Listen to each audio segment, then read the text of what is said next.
सहज योग संस्था द्वारा मां परम पूज्य श्री निर्मला देवी जी के परम चैतन्य दिवस के मौके पर सामूहिक आत्म साक्षात्कार समारोह का आयोजन किया गया।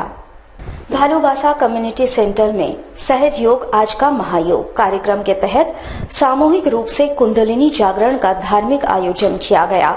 सहज योग धर्म विश्व को उपहार देने वाली मां परम पूज्य निर्मला देवी जी के परम चैतन्य दिवस के मौके पर आध्यात्म और ईश्वर के खोजी बंधुओं को आत्म साक्षात्कार प्रदान किया गया। भजन के माध्यम से परमात्मा के खोजी बंधुओं को मां के आशीष से जोड़ने का भी प्रयास यहाँ किया गया।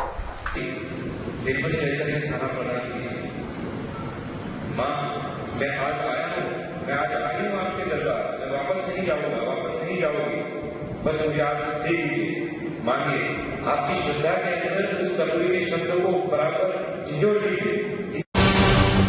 दक्षिण पूर्व रेलवे के चक्रधरपुर रेल मंडल की महत्वाकांक्षी थर्ड लाइन योजना का काम अब अंतिम चरण में है।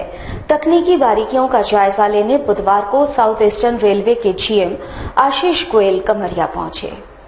साउथ ईस्टर्न रेलवे के महाप्रबंधक आशीष कुमार गोयल बुधवार को थर्ड लाइन महत्वाकांक्षी योजना का निरीक्षण करने कमरिया पहुंचे थे। साउथ ईस्टर्न रेलवे के चक्रधरपुर रेल मंडल का ये महत्वाकांक्षी योजना है। थर्ड लाइन का काम 70% पूरा हो चुका है।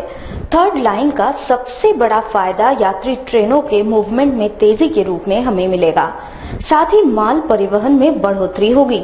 बुधवार को जीएम आशीष गोयल ने तकनीकी समस्याओं पर विशेष ध्यान दिया और जल्द से जल्द थर्ड लाइन के काम में आने वाली तकनीकी बाधाओं को पाट लेने की बातें उन्होंने कही।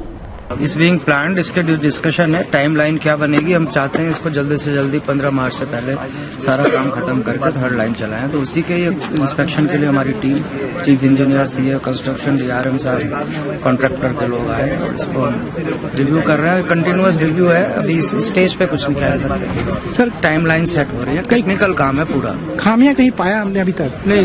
रीप्लानिंग, डिजाइन में कोई खामी नहीं। डिजाइन को किस तरह से, किस डेट तक क्या क्या चीजें करनी है, कितनी रेलवे को मदद देनी है और इनको क्या मदद देनी है, हमारे डिवीजन से क्या मदद चाहिए, उस तरह की प्लानिंग करने है। जैसे टेक्निकल प्लानिंग, मतलब 15 मार्च के बाद दौड़ने लगेगा मिशन की प्लानिंग।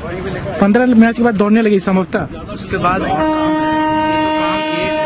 सिग्नलिंग का काम होगा, ओएचई का काम होगा, सिविल का ट्रैक का काम लगाया जाता है, ऊपर ओएचई डाली जाती है थर्ड लाइन पे। वो काम पूरे होंगे मार्च के एंड तक। ये काम पूरा। जमशेदपुर स्थित रिमांड होम में एक बाल कैदी ने आत्महत्या कर लिया। शारीरिक पीड़ा झेल रहे इस बाल कैदी को बुधवार की तड़के रिमांड होम में फंदे से झूलता पाया गया। धतकेटी का रहने वाला 12 वर्षीय सोनू राम बीते 1 माह से बाल सुधार गृह में मोबाइल चोरी की सजा काट रहा था। उसका एक पैर कटा हुआ था तथा वो शारीरिक पीड़ा से परेशान रहने लगा था। बुधवार की तड़के रिमांड होम में उसे फंदे से लटकता पाया गया। पुलिस ने शव को कब्जे में लेकर पोस्टमार्टम के लिए भेज दिया। कल ही रिमांड होम से उसे छोड़ा जाना था। बच्चा जो JCL है, juvenile in conflict of law, ये बच्चा के पैर में चोट वोट था और करीब 10 दिन पहले ही आया था। तो हम लोग इसका इलाज करा रहे थे, तो लगता है अब कुछ डिप्रेशन ही में होगा। तो अभी हम लोग को पता चला है कि वो फांसी लगा लिया है। अब ये इसका पोस्टमार्टम हम लोग करेंगे और पोस्टमार्टम के बाद इसके जो पेरेंट्स हैं, इसके पेरेंट्स भी ऐसे हैं जो कि सक्षम नहीं है इसको रखने लायक, तो उनको बुलाया जाएगा और फिर बॉडी को सुपुर्द किया जाएगा। नहीं, सब तो बहुत ही अच्छा इसका बता रहा है कि सब कोई बात किया है और सबका जो है फीडबैक, जैसे हमारी काउंसलर का, हमारे प्रिंसिपल मैजिस्ट्रेट का, सबका फीडबैक ऐसे है कि सब उससे बात कर रहे थे और सब उसको जल्द से जल्द रिहा करने में लगे हुए थे। नहीं, ऐसा मैंने कुछ एबनॉर्मल ऐसा कुछ नहीं है, इसीलिए हम लोग कुछ नहीं कर सकते। उसकी आज रिहाई होनी थी? हाँ, ये भी हम लोग सुने। क्या रिहाई होने वाली थी? कुछ भी हो, बहुत ही दुखद बात है। इसको सेंसेशनलाइज करने से क्या मिलेगा? कुछ नहीं, दुखद बात है, ऐसा कभी नहीं होना चाहिए था। वहीं एमजीएम मेडिकल कॉलेज में पोस्टमार्टम नहीं कराने देने को लेकर बच्चे के परिजनों ने खूब हंगामा किया। मेडिकल टीम और वीडियोग्राफी के तहत ही पोस्टमार्टम कराने की मांग पर परिजन अड़े थे। मृत कैदी चोटिल था, बावजूद उसका इलाज क्यों नहीं कराया गया, ये सवाल बार बार परिजनों द्वारा उठाया जा रहा था।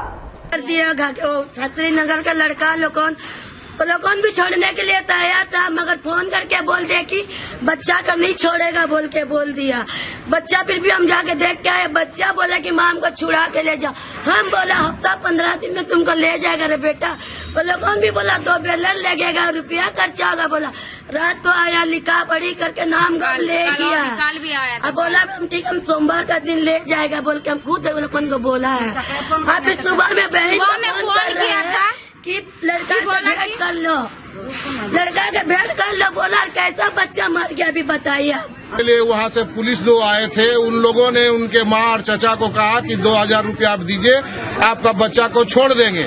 उसके बाद में फिर सुबह बात करने का जहाँ बात हुआ, उसके बाद में इन लोग को फिर बाद में पता चला कि इस तरीके का। तो हमारा कहने का मतलब है जेल में था, चोटग्रस्त था, वो फांसी कैसा लगा। और 12 साल का बच्चा जिसको कोई समझ नहीं है, वो क्या उद्देश्य लेकर वो फांसी करेगा।